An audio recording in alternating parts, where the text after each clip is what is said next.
Caleb Williams, DeAndre Swift, and the Chicago Bears head to M&T Bank Stadium to face Lamar Jackson, Derrick Henry, and the Baltimore Ravens. This is a 1-5 Ravens team. The Chicago Bears are not at all taking lightly. This team is dangerous. It looks like their starting quarterback, Lamar Jackson, is back. It also looks like they get back their star inside linebacker, Roquan Smith, the former Chicago Bear. As of the recording of this, the updates do trend to have those guys playing, so I'm going to go off and say that these guys are playing, and that's factoring into my preview and prediction for this game. Seeing Roquan go against his former team is an interesting storyline because this team is so different from what it was when he left Chicago. Ben Johnson clearly has shown that the culture is changing here. Defensive coordinator Dennis Allen is taking the football away. They are producing so many takeaways. It's almost like this offense hasn't needed to play at that high of a level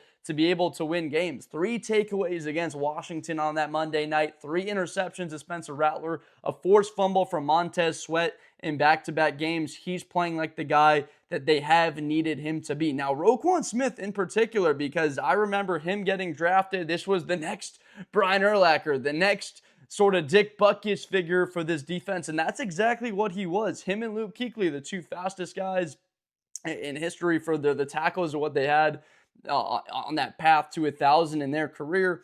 Roquan has not played to his standard. People have questioned whether or not he's lost half his step in the sense of tackling, missing tackles, or getting beaten to the edge, or not getting off of blocks. It will be tested in this game. The Chicago Bears are running the heck out of the football. They have gone over 200 yards for the first time this season, and they did it against the New Orleans Saints. They ran the ball with purpose early in the game. Look, they didn't have a lot of success in that first quarter, if you remember, but they kept after it. There was a possession there where they went with the run.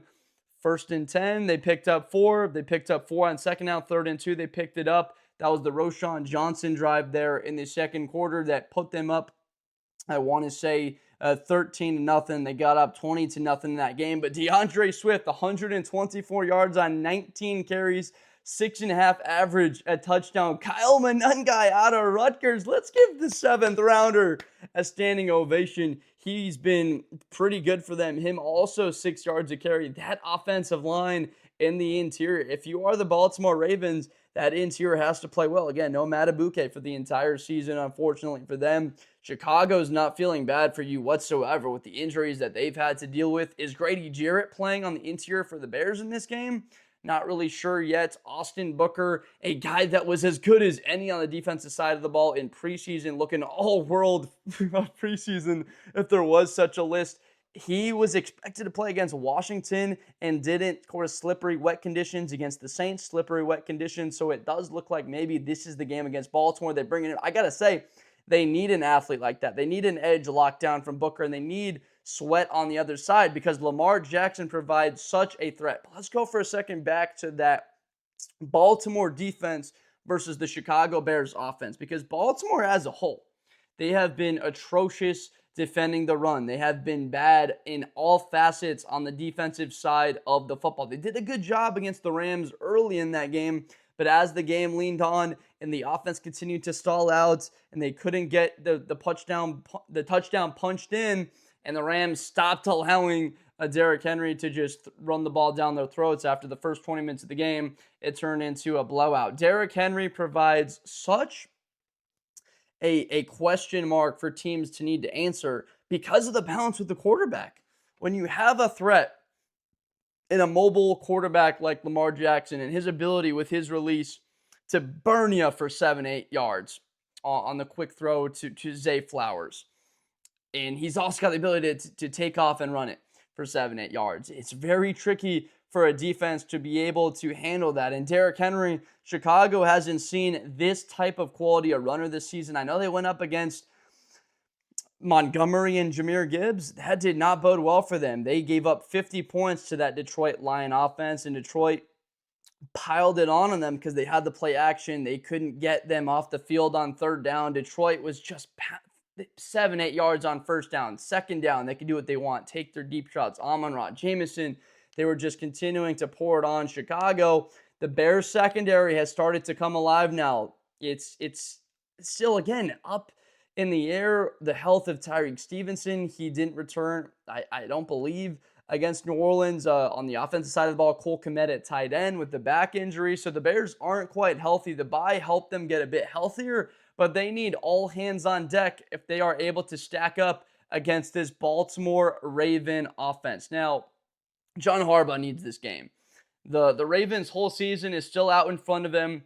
Pittsburgh falls to Cincinnati, so they're just 4-2. A win for Baltimore is all they need to get back on the right track. And Chicago's 4-2. They are not afraid of anybody. That is Ben Johnson's message. He's saying to his guys, whatever the score is, no matter what team we play, whatever Lamar Jackson's record is against the NFC in his career, look, it's a game. Go out there and play the way that we have as of lately, leading the NFL in takeaways, leading the NFL in turnover differential. Chicago has been able to force those, and I think they can potentially get them. That's the question mark in this game.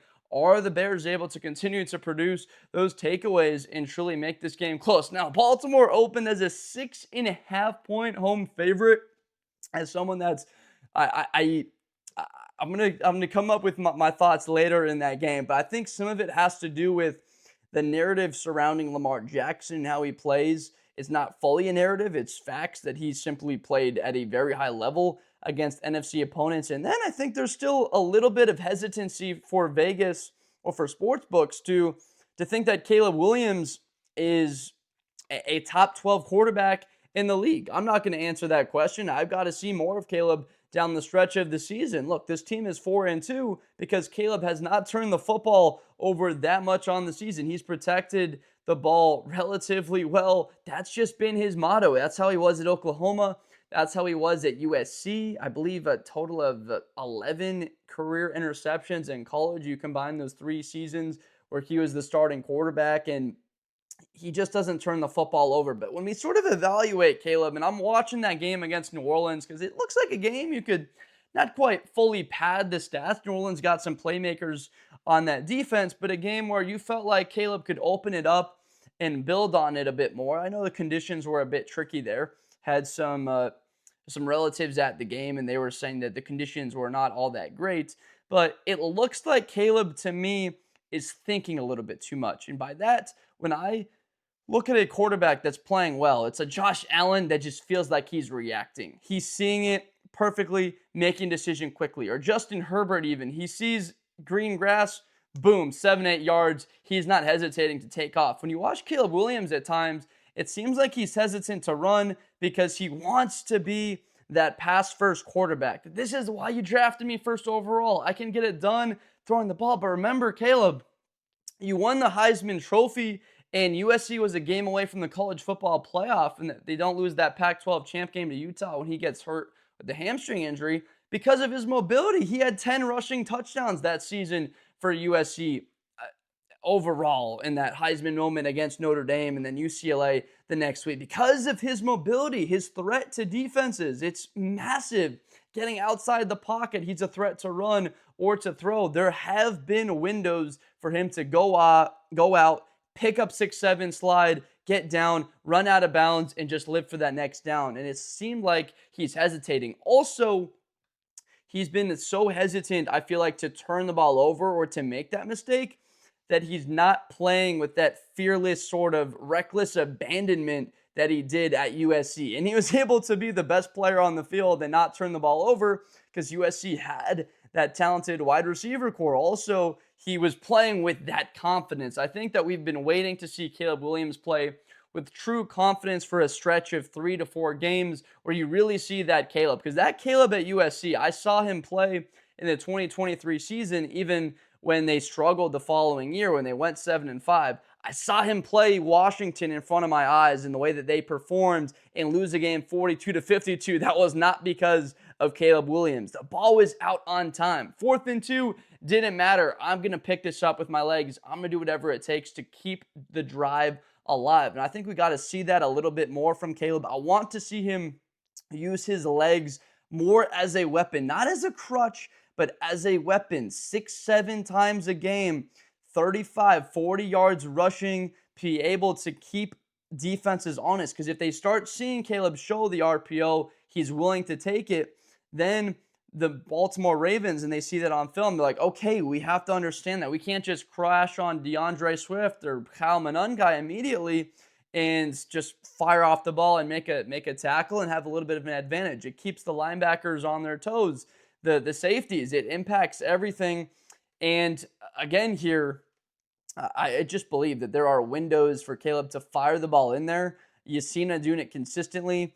I remember against the Minnesota Vikings in that game I was at Soldier Field last year where it went to overtime. They had that crazy comeback at the end to get it there. He made 4 or 5 throws that you could have sworn put $1,000 on. It's intercepted, and he whistled that thing in there with confidence. That's what you're sort of waiting for him to do. Get out there, rip it. I would be fine if he goes out there, rips it, throws 1 or 2 interceptions, but is playing with a bit more of that confidence. Then you go back on the film and say, all right, do we have to rein this thing in a little bit? But I truly believe for the Bears to be a contender in that division, in that conference, Caleb needs to be probably the best player on that offense. It can't just be oriented around the run game. They need that threat. Look, the run game is awesome, and Ben Johnson is very excited about that. But this pass offense has looked good, but not quite to the standard of Ben. Through 6 games, you have not seen them play a fantastic game. Against Dallas, it really came together. Look, he played a heck of a game.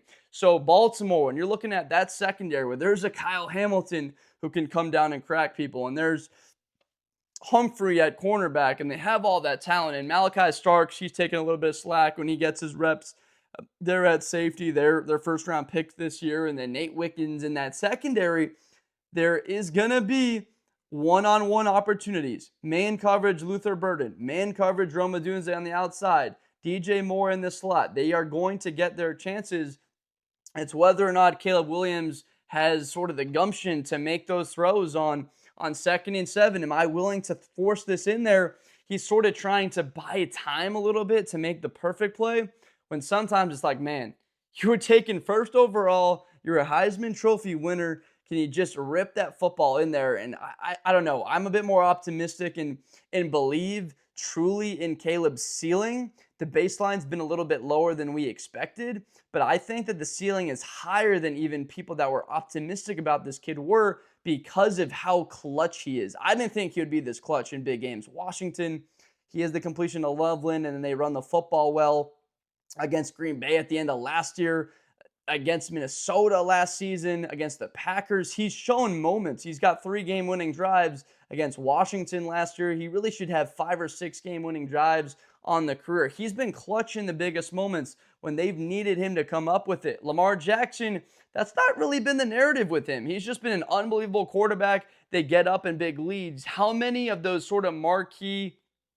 4th and 7, gotta have it against the Pittsburgh Steelers as he come up? No, they've basically blown him out. This isn't a knock on Lamar Jackson. It's more so that they just haven't stylistically played a game where it's going to be that close. I think Baltimore gets a takeaway or 2 in this game. You have to hit DeAndre Swift. I'm thinking back to that game against the Lions week 2.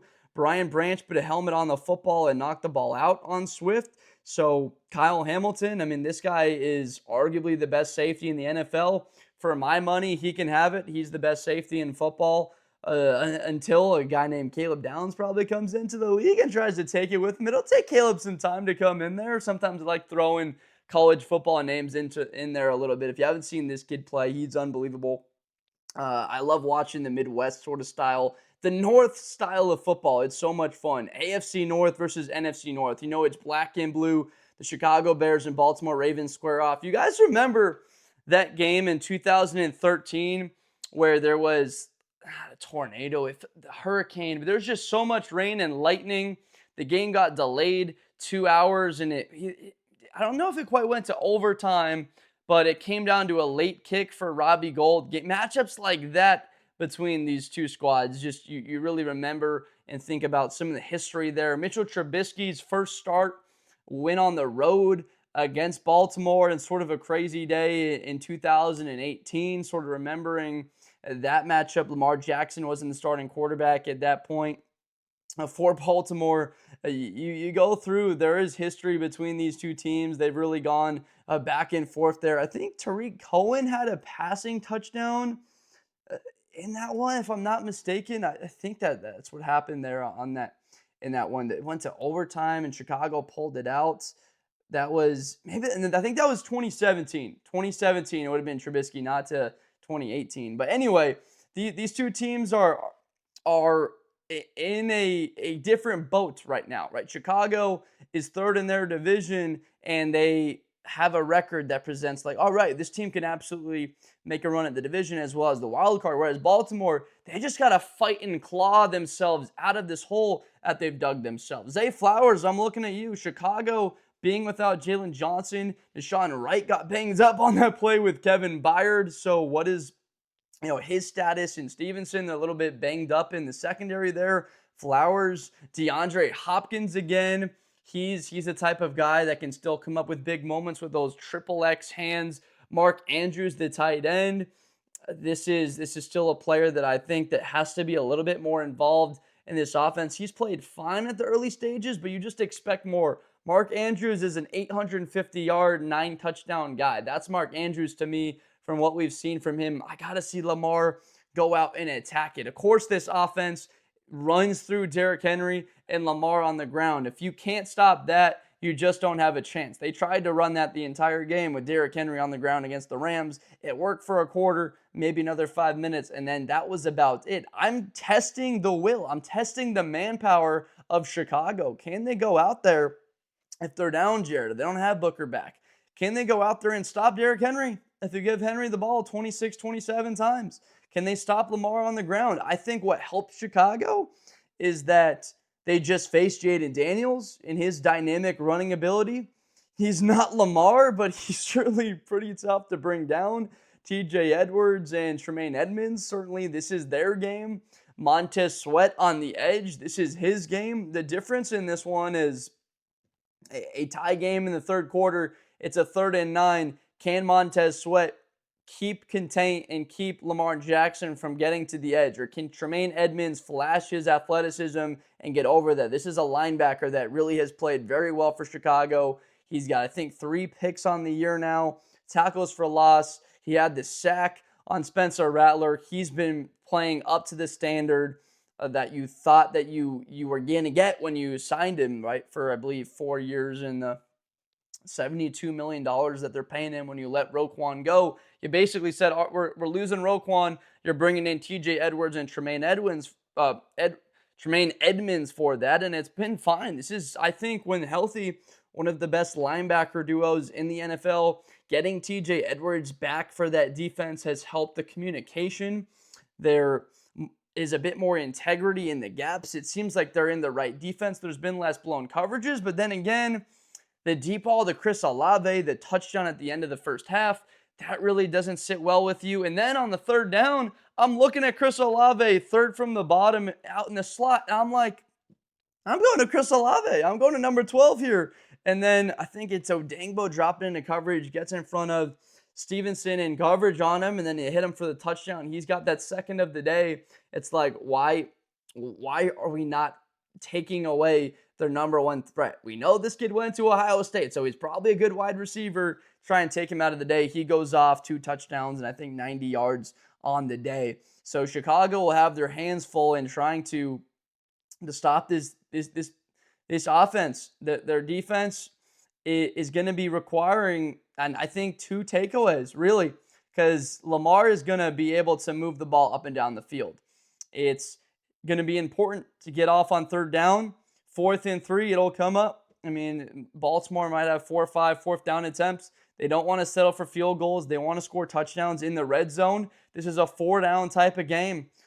Ben Johnson versus John Harbaugh. Both of these squads are going to be very aggressive trying to get it on 4th down. Look, Lamar Jackson on the season going into this game, 10 touchdowns and a pick, 131 quarterback rating. It's not like he's been the reason they've been losing. It's because they have been the worst defense in the NFL when you were expecting them to actually have a really good unit, especially when they pick up all of that talent in the draft that they bring in guys. Mike Green, hello? Can we get the edge kid out of Marshall to show up here? Maybe get a sack of the quarterback if we want. He's been on the field a little bit. It's not like he hasn't seen the field quite yet. So Chicago, I mean, in that secondary, Kevin Byard, most interceptions in the NFL since 2016. You kidding me with the type of stat like that? He should have had his 5th pick of the year with Nishan Wright banging into him. Jaquan Brisker, he's been coming down well. He had his 2nd roughing the passer penalty. I don't know about that one. You just have to be careful in these types of games because that can really cost a team. Against Washington, that led to a touchdown when it made it 13-7. Against New Orleans, it almost cost the Bears when they had that penalty on Rattler, and they end up hitting him in the first half, trying to get off the field on a 3rd down. It was like 3rd and 23, and then they're hitting him late. It was an incomplete pass, and Brisker shouldn't have been close to him. It was a follow-through, hit the arm, and then the helmet. Didn't quite agree with that call. So it's all hands on deck in stopping them. On the interior, right, with Javon Dexter, Andrew Billings, one of the more underrated interior defenders in the league. He also, I think he had a hold in the game. That was one of the only penalties you've seen from Andrew Billings. Big number 97 for you Baltimore Ravens fans. He's a load to be able to do with. If you go back and watch the Raiders-Chicago game, 4th and 1, the Raiders tried to go up the middle, and he just went right up and then forced a fumble on that play. I think the Bears ended up maybe not even scoring on that one. It was a pick tipped by Crosby and they intercepted. That was what was happening throughout that entire day. But Austin Booker, I'm curious. This is a type of guy that you need, an athlete on the edge or Grady Jarrett. If you want to stop Derrick Henry, you need physicality. And he's bigger than Edmonds. I mean, they're about the same size. Edmonds is like 6'5", 245. Derrick Henry is like 6'3", 245, 250. So these guys colliding, the world might end when you see those two guys collide with an explosion like that. The pads popping. Edwards, a very physical downhill type of back. Dennis Allen is going to be committing to the run. It's like, I believe it's taken away that part of the game. If they have the explosives in the pass game going up against a physical Chicago Bears defense that likes to come up and press guys, I think that Stevenson does. Nishan Wright plays a little bit more of the off coverage. Jalen Johnson does all of those, but he won't be available. If you're a Baltimore Raven fan, you don't know, Jalen Johnson will not be playing in this game. So probably the best Bear on the roster won't be there until late December, but it's starting to trend like maybe he potentially could come back if this is a Bears team that's set up late in the season that's 8-6, or if they're 9-5 making a push in the postseason like for it, then absolutely could be seeing a return and getting their best player on their team back potentially at the exact right time for Baltimore. Look, this isn't it, but you just can't lose these. They had set out to be the number 1 seed to get home field advantage for the playoffs, that Lamar Jackson got robbed of the MVP last year. He's come out and put up numbers that if he played that way for the whole season, he would be the MVP. This defense, what's the standard? Well, Chicago's been running the ball well. Let's take that away and force Caleb Williams to beat us. Truly, I believe it. They've got the weapons. They certainly do. Komet and Loveland and Burden, Zacchaeus, Odunze, and more. This is one of the most explosive offensives in the sense of paper talent that they have. You haven't quite seen it fully. This is the only team in the NFL, remember, that has scored 21 or more points in all 6 games they have played on the season. Some teams have obviously played 7, but the only team to do that, remember, the Ben Johnson effect in real time, you have to take something away every time you go into a matchup. For any team that you face, what are you going to try and do? I believe it's that. The way that Chicago's run the ball, come out there and take that. And we'll say, hey, Caleb, are you going to try and use your legs in this game? I think Kyle Hamilton coming down and being a factor, he can take that away and try and roam underneath. And really the deep ball, I think it comes down to that. If I'm Baltimore, I'm saying, all right, Caleb, the deep ball accuracy has been a piece of his arsenal that hasn't been there for what he had in college. Like a weapon he had in college, he has not had in the NFL. Best throw of his career so far has probably been the Luther Burden the deep ball to the Raiders, just launching the ball 65 yards. So I'm coming out there with that. I mean, I'm taking the runaway, putting 7-8 guys in the box and forcing Caleb to be accurate down the field. And if he is, all right, we believe that we can hold him in the red zone and condense everything to where we believe that we can go out there and win this game. Otherwise, it's a Caleb Williams that is more inclined to take the checkdowns, take the completions that are there, and try and matriculate the ball down the field, balancing the run and the pass. The explosives have been there a lot more in the run game. Pass game, they've had a lot more success throwing the ball. Luther Burden being a type of weapon Baltimore Ravens fans probably don't know a whole lot about unless they watch SEC or Mizzou football. Shout out Missouri, who's got a road game at Vanderbilt this week. I'm sure Luther is fired up for that one. A couple of 6-1 SEC teams with a showdown. Winner is in a position where they could potentially make the college football playoff. So Luther Burden, a guy that's trying to carve out a role as a second rounder. Colston Loveland with 3 catches, becoming a little bit more of a factor in this offense. Baltimore, I think that they win this game because of Lamar, because of Derrick Henry, but also the defense. I think that they'll see something in what Chicago has done in running the ball. Look, the edge play, right? We've seen Darnell Wright, that right tackle, right at the edges of the offensive line, and Theo Benedict. They've been playing some good football. Now, the interior are coming alive with Dahlman and Tooney and Jonah Jackson. They're meshing very well together. I think that Baltimore is going to try and take that away. And if they do, I haven't fully seen it from Caleb yet to dominate with the downfield passing attack to completely carry Chicago to that many wins where he's forced to be put in that spot that it's all going to be on him. Let's say if the Bears go back to a game or they only have 50 yards rushing, or they have the capability. So I think that Baltimore gets the win at home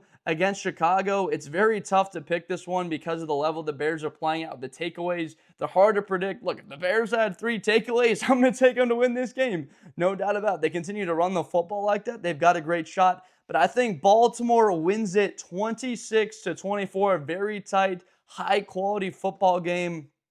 2 blue bloods. Black and blue, North going at it, 26-24.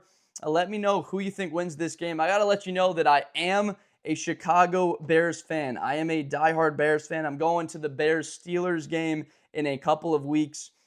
Thanksgiving is that Thursday. Bears play on a Black Friday against the Eagles, and then they play that Sunday before against Pittsburgh. I know I talked a little bit about Chicago in this game going into the video. If you're a Baltimore Raven fan, I make NFL and college content every week, so I do make Baltimore predictions throughout the season. Look for a little bit more of that. So I do apologize a little bit to you if I went on about Chicago. If you're a Bears fan, I'll have you know that there's zero bias here. I'm not going against the squad that we love. I just like Baltimore. It's tough again coming off the bye. I think John Harbaugh's like 14-3 off the bye in his career overall. It's a tough spot. But let me know down below in the comments what you think. I always love hearing feedback from you guys. Please let me know what you thought of the video, who you think wins this game. I try my very best, and I'm looking to improve and get better at it and eventually be someone that you can come to a lot and watch these videos of. It's my biggest passion, making these every day, and I'm just going to try and get better at doing it. Hopefully it comes off that we have fun and that we really enjoy talking about it, because we certainly enjoy loving watching these games. So fired up for this one. Ton of respect for Baltimore and that organization. And of course, with the success of Chicago this season, it's been a lot more fun to watch that product. So 26-24, Baltimore wins. Let me know down below in the comments what you think. Please subscribe for more content in the future from Blitz with Blender. I'm Josh Blender. I appreciate you guys so much. Thank you for watching, and I will see you next time. Best player in college football. That Georgia and Ohio State game, New Year's Eve, is going to be a classic. Josh Blender, hi everybody, I'm Josh Blender. To the 40, 35, 30, Espinosa to the 20.